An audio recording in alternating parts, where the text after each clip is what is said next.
Letters of John Nelson Darby, Volume 1, Letter 278E, of 1031. p. 465, G. Alexander, dearest brother, I got your letter. I think, has never been able to look at it peacefully, or I think to trust the Lord as he ought about it, though himself all right and anxious to help others, but too anxious about it. This to me really is more trying than the attacks. I doubt that any correction of my papers would have the smallest effect in removing the hostility of those who have attacked me. I do not think, or for a moment believe, that the doctrine was their motive. I doubt that most would have found other than edification in reading the papers, even if imperfection be there. I am sorry those I have loved and walked with in charity should have fallen so much away from the path of simple faith. I do not say much about it, lest I should be ensnared into any want of charity, but the whole matter is as clear to me as the sun at noonday.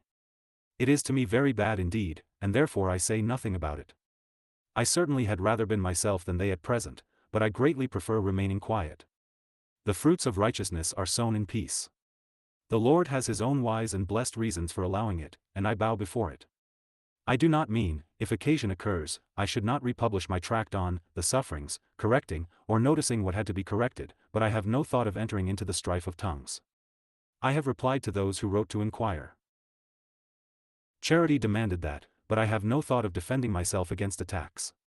Hence, as I knew their real objections, I had no anxiety to see the papers written against me. Perhaps from my being older, I feel nearer heaven than such a strife would be, poor and unworthy as I may be. As I said, I have not the most distant anxiety about myself. On the brethren's faithfulness and position it is a rude attack, and, of course, a stumbling block to those without, but there the case is, and, though grieved, I can trust the Lord for it.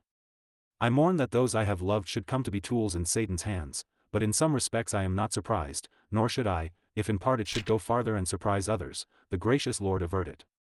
As I said, it was because I saw it was a rude joust of Satan that I proposed to leave brethren on their own ground, discharged of the conflict.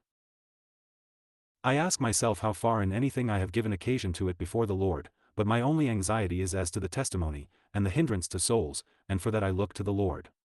There must also be heresies among you, that they which are approved may be made manifest.